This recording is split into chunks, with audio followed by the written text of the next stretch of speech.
Allah is not just the object of worship, He's the object of devotion. He's the object of fulfilling love.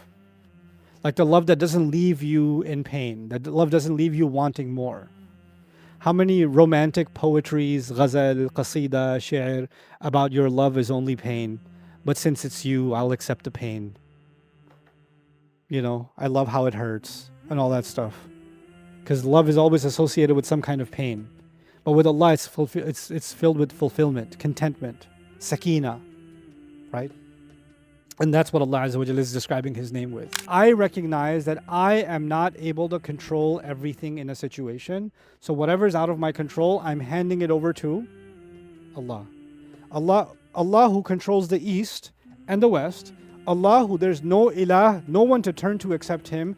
Therefore, Allah says, now take Him as your wakil. Everything that is out of your control, leave it to Him. Your sabh is in your control. Your standing in the night is in your control, isn't it? But there are things, Allah is now by saying, فَاتَّخِذُوا وَكِيلًا, Allah is actually saying there are other things that are completely out of your control. How will someone react to the da'wah of the Prophet ﷺ? Is that in his control? No. Will someone become violent with him? Will someone accept and then reject later? Or someone reject and accept later? None of that is under his control. The thing that's being taught, the first lesson that's being taught in Tawakkul to Allah is that human beings can never control other human beings. And we can never control anybody else's hearts or their minds, except that fact. You're watching just a short clip from our longer, deeper look of Surah Al-Muzammil. This full series is now being released exclusively on Bayyina TV, featuring a very deep dive into the surah's key themes, verse-by-verse breakdowns and lessons, which you can now watch on demand via your mobile or on the web, or even cast to your living room TV now and watch with your family. Then we get to the next ayah. Rabbul Mashriqi wal Maghribi. La ilaha illa huwa fattakhidhu wakila. The master of the east and the west. Allah just mentioned night and day, right? Remember Allah at night? In the daytime you have all kinds of sabh. Remember Allah and cut yourself off. And by the way, cutting yourself off even in the day, one part of that. Now Allah will actually put that to the test. There's going to be these two ayat, 8 and 9, are the lesson.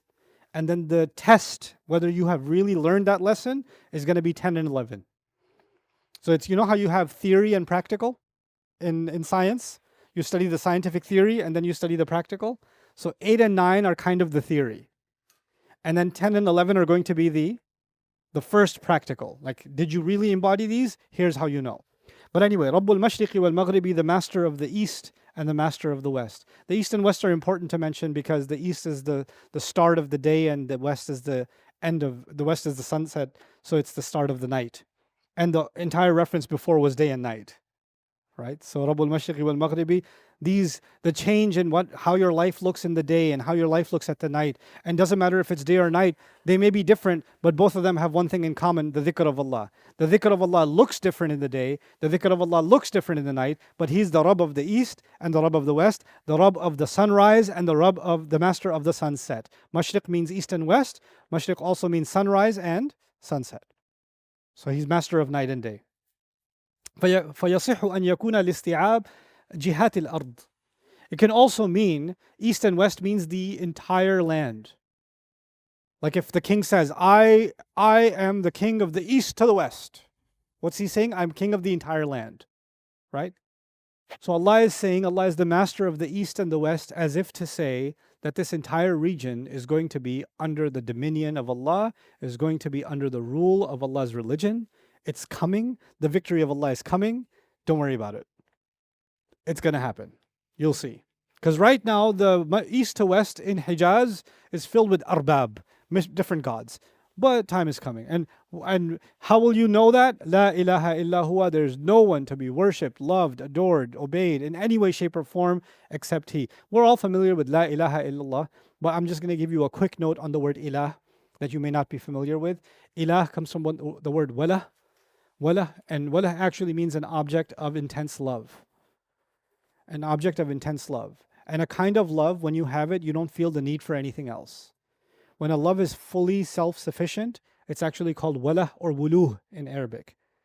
And from it we get the idea of the ilah or the ma'luh also in some readings of this word in Arabic. And that suggests that Allah is not just the object of worship, He's the object of devotion. He's the object of fulfilling love. Like the love that doesn't leave you in pain, that love doesn't leave you wanting more. How many romantic poetries, ghazal, qasida, shi'r, about your love is only pain, but since it's you, I'll accept the pain. You know, I love how it hurts and all that stuff. Because love is always associated with some kind of pain. But with Allah, it's filled with fulfillment, contentment, sakina, right? And that's what Allah Azza wa Jalla is describing His name with. Ilah is also aliha is also faza'a ilayhi in Arabic. When you run towards somebody when you're desperate. Like I want you to think of it as whenever you have a problem, there's someone comes in your mind that you want to talk to immediately. Or something great happens and immediately want to text somebody. Guess what just happened? Right? This is the person you ran to. One of the meanings of ilah is the one you turn to in any situation. You just the first one you want to just, and by the way, the Muslims have this naturally, right? Something amazing happens, alhamdulillah. Something bad happens, astaghfirullah, subhanallah. La hawla wa la quwwata illa billah. Like we just turn to Allah immediately, and that's actually our acknowledgement of Allah as ilah. And even in our culture. It's a very beautiful thing that we do that. That in any occasion we have an easy way to just turn to Allah and to remember Allah in that way. So anyway, so Rabbul Mashriqi wal Maghribi la ilaha illa huwa fattakhidhu wakila. Now the second lesson. The first one was cut yourself off.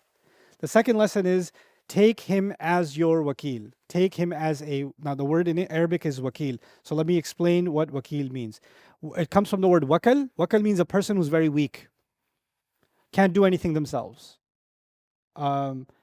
Ajiz, like, you know, and they're laysa binafid. If you tell them to finish a task, they can't finish the task. You know, like some of your kids, clean the room. Oh, my back hurts. Right? So they're wakal at that time. And yakilu amrahu ila ghayrihi. What that means is when you say, I can't do it, could you do it for me? I'm incapable of doing this. I'm just going to leave it to you. I'm relying on you to do it. The word wakal was used for a person that is slow or too dumb to do something or too weak to do something. They're doing it too slowly so it didn't get done. They're too dumb so they didn't do it right, or they're too weak to do it. Wakalatin naqa, when a camel is not performing, then the camel is wakal. From it comes the idea of tawakkul. I recognize that I am not able to control everything in a situation. So whatever's out of my control, I'm handing it over to Allah. Allah who controls the east and the west. Allah who there's no ilah, no one to turn to except Him. Therefore, Allah says, now take Him as your wakil. Everything that is out of your control, leave it to Him. Your sabh is in your control. Your standing in the night is in your control, isn't it? But there are things, Allah is now by saying, فَاتَّخِذُوا وَكِيلًا, Allah is actually saying there are other things that are completely out of your control. How will someone react to the da'wah of the Prophet ﷺ? Is that in his control? No. Will someone become violent with him? Will someone accept and then reject later? Or someone reject and accept later? None of that is under his control. The thing that's being taught, the first lesson that's being taught in tawakkul to Allah is that human beings can never control other human beings. And we can never control anybody else's hearts or their minds. Accept that fact. Just internalize, I don't have control. I don't have control. I don't have control over my son. I don't have control over my daughter. I don't have control over my wife. I don't have control over my husband. I have control over myself. Allah will ask me how I use that control. And everything else, Allah, I'm handing control over to who? To Allah. فَاتَّخِذْهُ وَكِيلًا. You do your mission. You're not seeing any results. Rasul ﷺ may be doing his da'wah, and every day things are getting more aggressive, like I was mentioning before, and he's not seeing any results. And Allah is saying that's not under your control anyway. That's not what I'm asking you to do. Results are not up to you. Control is not up to you. لَسْتَ عَلَيْهِمْ بِمُسَيْطِرٍ. You're not in charge of them. You're not controlling them. hand that over. This is where human beings have to accept their weakness, their inability. فَاتَّخِذْهُ وَكِيلًا is just like tasbih. In tasbih, we declare the perfection of Allah and our imperfection. In tawakkul, we declare Allah's ability to do something and our inability. We have to accept our lack of control and Allah's complete control. فَاتَّخِذْهُ وَكِيلًا. Take him as someone who you leave your matters to. اتَّكَلَ. So when you surrender your matter to someone. التوكيل أن تعتمد على غيرك وتجعله نائبا عنك, when you completely leave something in somebody's hands and you don't even think about it anymore. One of my favorite examples of tawakkul in the Quran, practical examples of tawakkul in the Quran, is in Surah An-Nur. So I'll share that briefly with you. In Surah An-Nur, there was a rumor about Aisha radiallahu anha. You guys remember? Yeah? Now, the thing with rumors is maybe one person started it. But does it stay with one person? It goes to 2 people, 2 to 7 people, 7 to 50 people, 50 to 1,000 people. Keeps going, keeps going, keeps going. And by the time you hear it, somebody's saying this about you. You're like, who told you? Oh, I don't want to talk about it. No, tell me who told you. Well, I was at this party and this guy was saying, what did he look like? Oh, he was wearing a t-shirt. Okay, I'm going to find him. And then you find that guy. Hey, so you said something. I didn't say anything. You did. I found out you said, yeah, I did say it. Who told you? And you have in your basement, you've got a picture board and you got a hit list of who told who told who told, because you want to get to the who started this. Can you ever get there? No. And some people didn't say that much bad stuff about you. Some people said a lot about you. Some people spoke little. Some people spoke much. And you're trying to make this fire stop. And the only way you'll make it stop is you're going to go after everyone who said something. You're going to screenshot everybody, right? And collect names and have a hit list, right? Is that possible? No. Is the situation any longer in your control? No, it's not in your control. What does Allah say? لِكُلِّ امْرِئٍ مِّنْهُمْ مَا اكْتَسَبَ مِنَ الْإِثْمِ. The ones who started this rumor, every one of them will get however much sin they did from this. Some people said a lot, some people said a little. Some people just sat there and listened and said, oh, really? And the people who said, oh, really? They got a little bit sin too. Other people, really, tell me more. They got a little bit more sin. The guy who started the whole thing, وَالَّذِي تَوَلَّى كِبْرَهُ, the one who started the whole thing, he's going to get the biggest. But did Allah say, this is the guy who's getting the biggest? This one's going to get 97%. This one's going to get 50%. This one's going to get 5%. Did Allah tell the believers who did what? No. Basically, Allah is telling us, leave that to me. Leave it alone. That's not for you. That's tawakkul. The word tawakkul is not used in that ayah, but tawakkul is being taught in that ayah, practically. Right? And this is the concept we have to understand. There's the theory, I trust in Allah, I rely on Allah. And people say these things easily, but when it's put to the test, they don't want to lose control. They want to hold on to that control. So, la ilaha illa huwa fattakhidhu wakila. Now, Ibn Ashur on this. وَمِنْ أَهَمِّ التَّفْوِيضِ أَمْرُ الْإِنْتِصَارِ لِمَنْ تَوَكَّلَ عَلَيْهِ. And one of the most important aspects of really leaving things to Allah is when someone hurts you and you want to see them in pain. And like you want to see them pay the price for hurting you. Right? Because this is one of the most common questions I get. Ustadh, how come bad people are still happy? Why are you stalking them on Instagram? This person hurt my feelings, and look at the picture they just posted of themselves. It burns us. How come Allah lets them be happy even though they're terrible people? And then people have an even bigger crisis. Ustad, there are some people that are really bad, but then they just do tawbah. And then they start taking care of orphans. And they memorize the whole Quran. But they were really bad. Is Allah just going to just forgive them and I have to be with them in Jannah? I'm like, oh, so how are you sure you're going? No, I'm just saying in case I make it, I don't want to see them. You know what that is? A desire to control the outcome. A desire. If you say Allah is more fair than my concept of fairness, Allah is more wise than my concept of wisdom, Allah knows my feelings better than I even know my feelings, Allah cares for my heart more than I care for my heart, then it's easier for me to let Allah handle that without Allah explaining it to me. Allah will do it. Ya Allah, I know you're going to do it. Can you tell me exactly how you're going to do it? Is she going to fall off the stairs, or is there a bus that's going to accidentally just like, how's it going to, can you, because I just want to feel better. No. If you trust Allah, then let it go. I like to give you silly examples so you can understand the concept. If you trust someone's cooking, don't stand over their shoulder and say, are you going to add more salt, or that's it? Like, if you trust her, just go walk away. You trust it. If you're trusting Allah with something, then no longer concern yourself with it. It's in someone's control who will handle this better than anybody else could handle it. Then you should be completely content.